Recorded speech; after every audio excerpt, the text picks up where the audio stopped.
Okay, so that.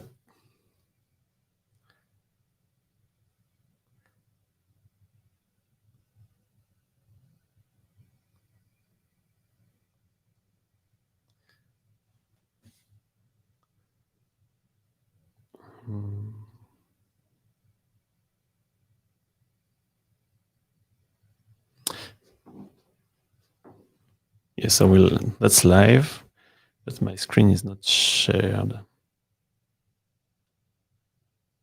So hey,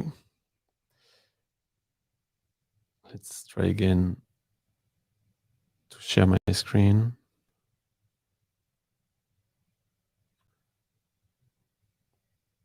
No, nothing. Anyway, no big deal.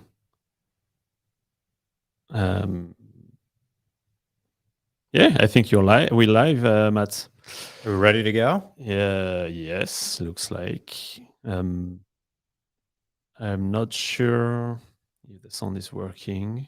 Don't see anyone connected yet, so it's hard to tell. So yes, so there are some connection coming in. So hi everyone.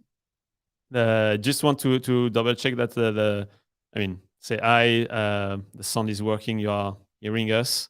If you can add a comment on the side, that would be awesome.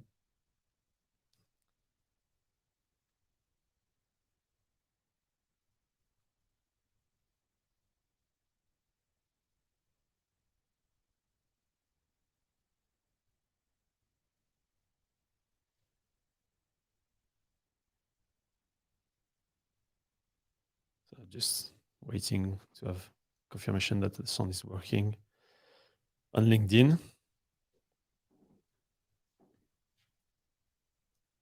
And then we're good. Cool. We'll be good to go. First live session. Just want to make sure everything's that's connected and running. Prepare everything, but when you click on the live button, don't know for sure.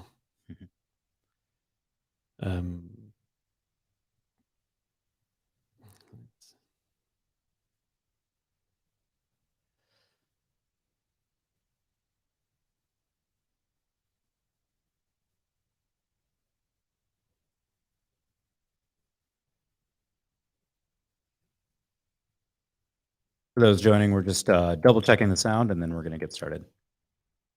Okay. I hope you can hear us. And if you can hear us, if you can confirm that on the comment on the side of the live, that would be awesome. Giving just a thumb up or something, because that's not really sure that's on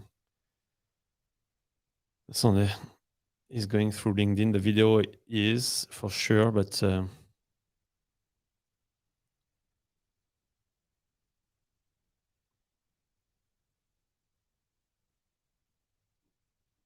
okay. I mean, I have no confirmation. I see. Thank you, Sue. We're good. Yeah. Yeah. You see, okay. Yeah, we have confirmation. I Sue don't see that confirmed. on my screen. Great. Yeah. Perfect. Thank you very much. Cool. Okay, Matt. I mean, first again, you saw that first session live, trying to this new tool to broadcast the episode, the recording of the episode on LinkedIn too. So struggling a little bit, but yeah, I mean, always a chance for technical difficulties, but it seems like it actually worked out pretty well. So thanks for joining in. So welcome to the State of CRM podcast. I'm Matt. And I'm Ben. And today, this is actually our first live broadcast. So we're trying something a little bit new. Before everything was sort of pre-recorded, but this provides an opportunity for you guys to actually ask questions, provide comments, and whatnot in real time just by using the private chat feature. We'll see them populate on our screen, and then as we sort of go along, we can address them or bring up any points that you have. So any sort of thoughts or questions or anything at all, please feel free to shoot them over. And let's make this as interactive as possible. Yeah, sure. And we see we see the comments, so we can answer that live. Absolutely. So today's topic we're going to be exploring is around multi-offer campaigns, which is something that we end up talking to marketers a lot about, and basically the opportunities as well as some of the challenges marketers face sending out multiple offer campaigns, specifically newsletters and things like that. So what we see a lot, especially on the consumer side, is that you receive newsletters for things that either are not necessarily relevant to you or are just filled with content, which we call skyscraper emails. Yeah. And you have to scroll all the way to the bottom to be able to see all of the different offers. So we are big fans of newsletters and multiple offer campaigns. We want to offer some advice and have a little bit of a discussion around how to best use those. Ben, let's kick it off maybe by just chatting about some of the challenges that we've seen in the field CRM marketers facing in terms of sending out multi-offer campaigns. Yeah, sending multi-offer campaigns, that's there are pro and cons, and one part of the challenge of doing that is really the fact that you need to select multi-offers, a bunch of offers that will go together or not. And the thing is, when you do that, the real challenge is knowing if that makes sense to grab this offer together, to gather them in the same communication, and if there will be an interest for the same audience. So avoiding to try to build this skyscraper email, as you mentioned, and trying to send a mass campaign with everything in every type of product in your communication, and trying to better target the campaign with multiple offers. But the challenge is to identify what offers are going together and are working correctly. Mm-hmm. That's one thing. The other challenge, and another challenge, is really to answer all the need from the business, and so being able to bring this topic in communication days after days and repeat that. And again, the internal discussion, I think, it can be a challenge, because you have like 2, 3, 5, depending on the size of the company, that can be 10 different owner of category of products internally that wants their product to be pushed out or communicated to the database, to your consumers. And the big challenge is to organize them in a week, in 2 weeks, in a calendar view. And that's something that's, it can give a headache to marketers. Yeah, and I think like because of those things, what we end up seeing is exactly what we sort of talked about at the beginning, which is marketers trying to essentially overuse multi-offer campaigns by just adding too many things to them. And what that does is, I mean, it's a bit harmful to the user experience, because that's like, whether or not things are relevant, like too much content, nobody's going to be able to ingest all of that. And second of all, offers that are buried at the bottom of the newsletter are unlikely to be interacted with or noticed or drive conversions. And then kind of related to that, one thing that we've sort of noticed from certain marketers too is how do we get the creative bandwidth to be able to execute these campaigns, is another thing we're hearing. So creative teams, we know, are pretty swamped. Multi-offer campaigns, designing newsletters, finding the right image to the right copy, all of that sort of thing can be a bit daunting and place extra pressure on the creative team to be able to deliver. And then I think also, kind of aligned with what you were saying around finding the right audiences for multiple offers, the reaction to that, I think, tends to be for marketers to over rely on batch and blast and broad-based segmentation, which we talk a lot about, which it has a place at times, but also something that should be avoided, especially in this case, because there's going to be so many different potential offers and potential buyers that the opportunity for targeting remains pretty great. However, also to your point, more of a challenge, because you're trying to find things that are relevant combined in the same newsletter. Those are the challenge of the multi-offer selection or campaigns. How do we balance that, Matt? I mean, what are the benefits of doing multi-offer campaigns, and how do we we can list the advantage, or the positive side of it? Yeah. I think one major thing that comes to mind is we're always talking about commercial pressures, or the needs of the business that place pressure on CRM marketers to deliver campaigns. So ultimately, we as marketers want to be strategic. We want to put the customer first, develop relevant content, relevant messaging. But sometimes that can be difficult when, to your point earlier, you have a category manager wanting to push something out, or there's a product priority, or merchandise needs to be moved, or there's a sales opportunity, or a partner campaign, and all of these things are difficult to plan ahead for. Some of them come up last minute. So what CRM marketers end up doing is being reactive. Yeah. And that can lead to an increased volume of campaigns being sent out. But multi-offer campaigns allow marketers the opportunity to reduce the frequency by including more offers in a single campaign. But obviously, you want to be cognizant of not doing too much of that. So that's where targeting comes into play. And I think directly combined with that is fatigue management as well. So if you're sort of managing that frequency, not reaching out to the same audiences 12 times a week. I mean, if you've capped it at 2 or 3, multi-offer campaigns provide an opportunity for you to get more offers in front of those audiences without having to increase your frequency. So there is a big benefit to them for sure. Yeah, and if we step back a little bit on the macro picture of that, these campaigns are the first step, the first stone of the long-term relationship you build with your brand. If you have a good matching between the consumer and the offer, so there is interest for the content you send, you build a better relationship on the long term and therefore a better customer lifetime value. So you keep that building this relationship on the long term. And why brands and why we want to build this relationship is to be able to get the clients understanding links, having an interest for the brand, and that's on the long term that will increase the CLV. Yeah. I'm checking my notes. That's wanted to also to mention that touch base on that. Because for one sec, that's because you have a better matching. Being more relevant between the content and the audience, you will increase the performance of the individual campaign, the revenue per campaign, the revenue per volume on the volume sense will increase. And again, back to my previous point, that's on the long term, that's the strategy that pay at the bottom line at the end of the day, at the end of the year.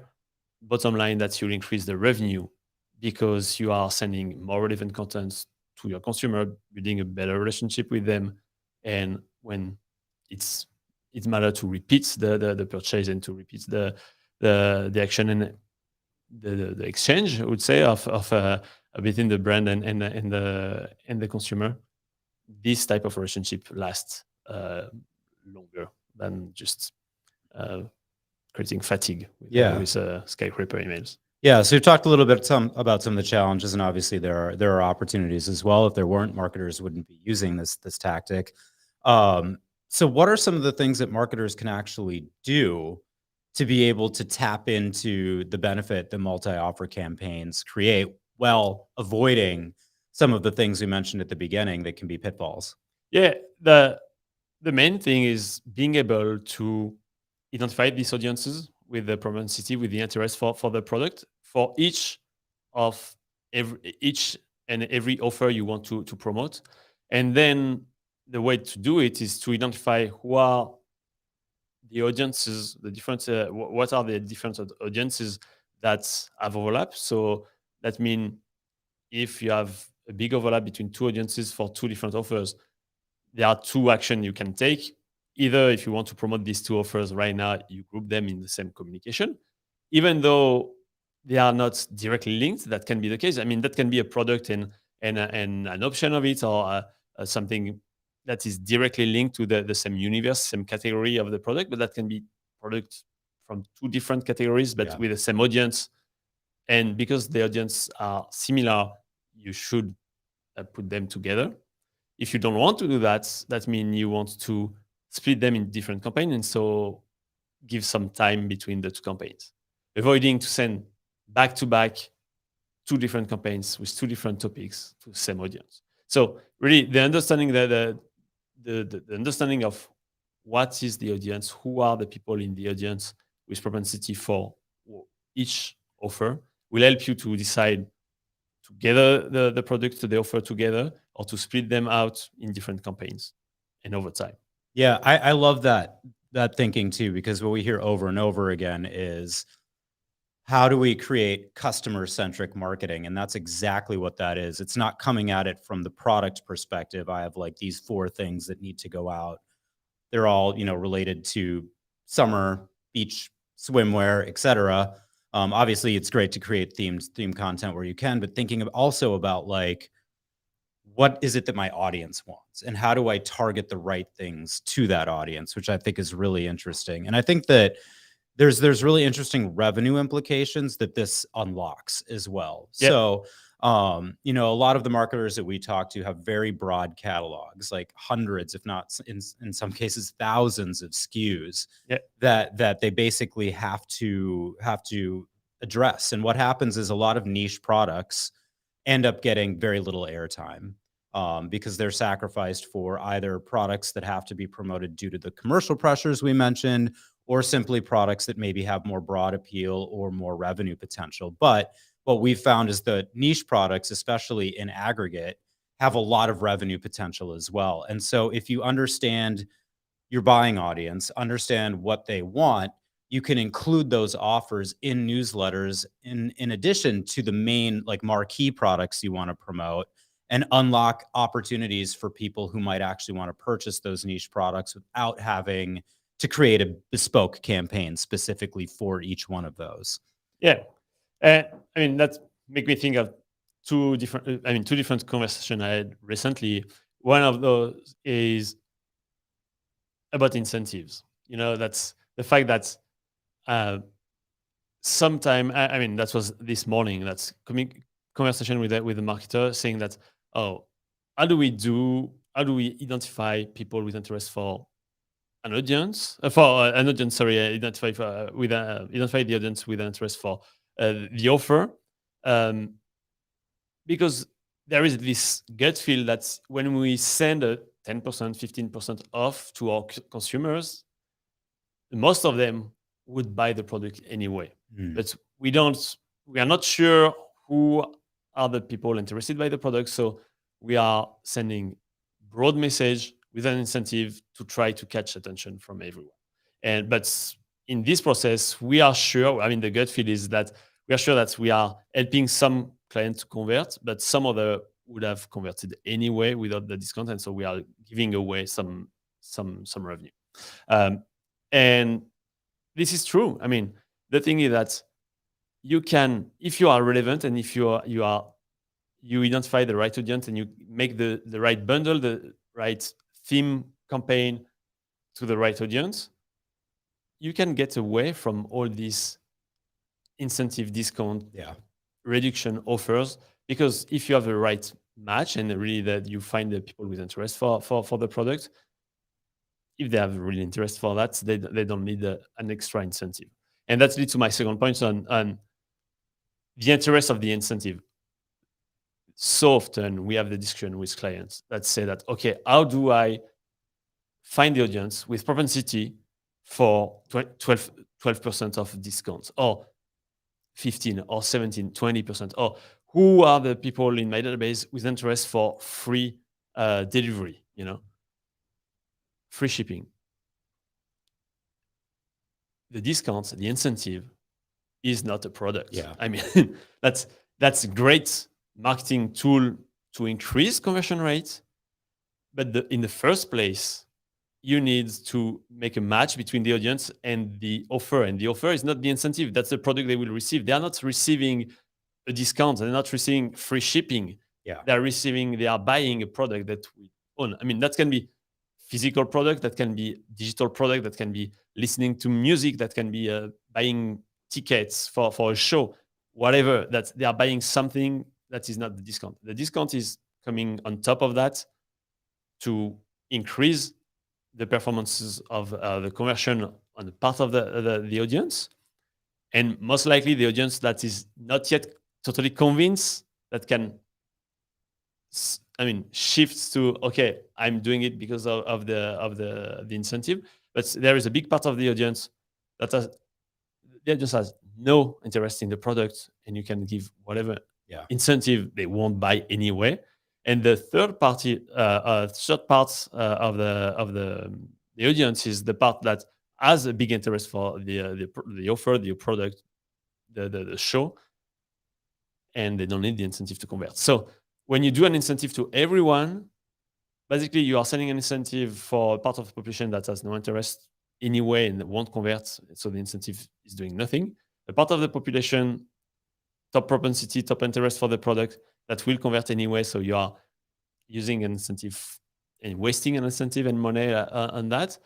And the incentive will work for a very narrow population that is in between and still not sure. So again, you need to find the audience with the match between the audience and the product. The incentive is coming on top of that, and ideally you are able to identify the people who will need this incentive to convert and separate them from the people with interest to the product, and you don't need to do the incentive for them.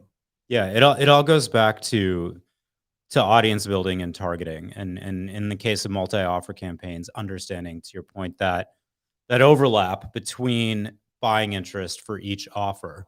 And once you're able to do that, you can actually create powerful revenue opportunities as well, just simply through the volume of offers that you're able to send out. So, we never encourage brands to send out more communication that are irrelevant to customers. But what you can do here is send out more multi-offer campaigns targeted to audiences that include or that have high overlap. So you can actually increase the volume of offers you're sending out, which obviously increases the opportunity to convert customers based on things that they want to buy. So we're going to see that revenue per campaign metric increase. And also, as sort of like a business benefit as well, those commercial pressures that we're constantly talking about, it's an opportunity for you as a marketer to address those, get ahead of your campaign planning, and then you can spend more time on doing the things that you're supposed to be doing, which is being a strategic marketer,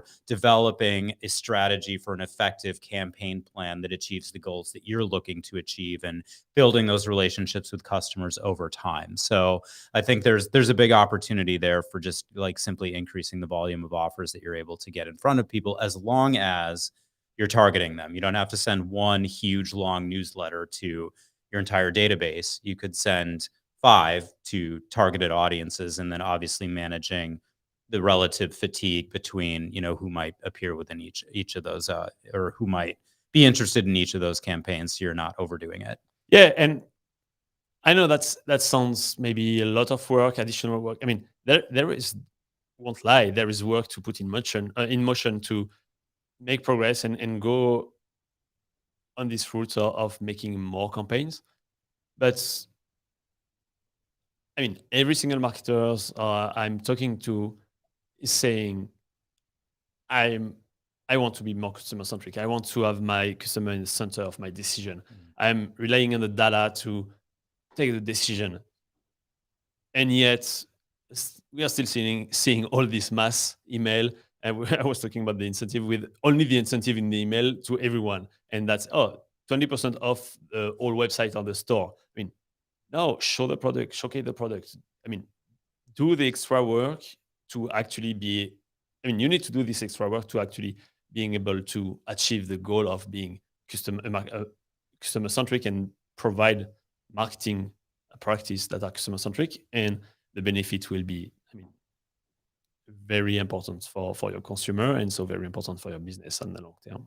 Yeah, absolutely. So I think, kind of like wrapping it up, thinking a little bit around like, okay, so we've talked a lot about, you have to be able to identify intent for each and every offer, and then therefore finding the overlap. So, kind of similar to how we usually conclude, it's all in your first party data in terms of the signals that you need to be able to tell you that.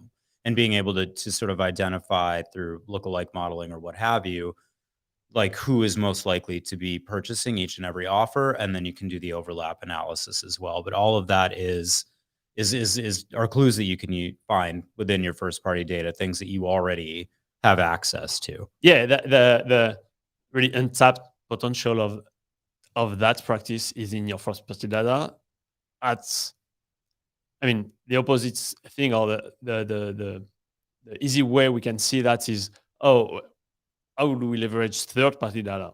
And yes, knowing the weather where your consumer is living and making dynamic personalization in a mass campaign will help a little bit, but that's not where. That's not. I mean, the big part of your the improvement and the leverage you can have, and the big uh, step you can get in terms of revenue and performance is coming from your first party data and not necessarily leveraging the weather feed or whatever additional interaction on third party data set or information you get.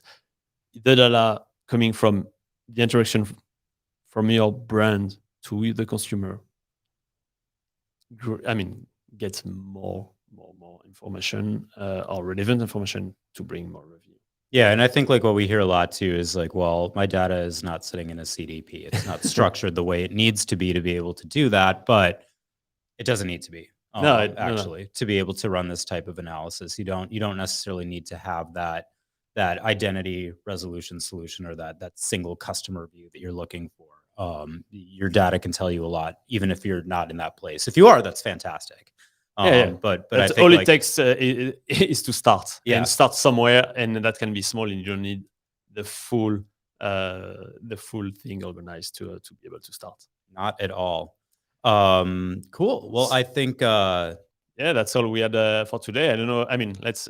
I don't see any questions so far. We have a little bit of time. I don't know if I see that we have 5, 6, 7 people connected. Any question? Any feedback on the topic of the multi-offer campaigns? The incentive. I mean, I'm curious. Are you still sending incentive only campaign? All this stuff we talked about. I mean, don't hesitate to send us the message again on the chat and on the commenting on LinkedIn. We'll see that and happy to discuss that. Give some time seeing any question so far. No. Well, I mean, if anything comes to mind, as always, you can shoot us a note or a comment on LinkedIn with For your sure. thoughts and recommendations, anything that we've missed, or of course, ideas for future topics. Always looking for new opportunities to talk about things that you guys are interested in as well. So hope you enjoyed the live session today. This was definitely fun to do, a little bit of a different format, and hopefully you'll be able to join in the weeks ahead, and we can get a discussion going then. So Yeah. thanks so much. Thank you very much for connecting today, and talk to you soon. Talk to you soon. Thank Bye. you. Bye.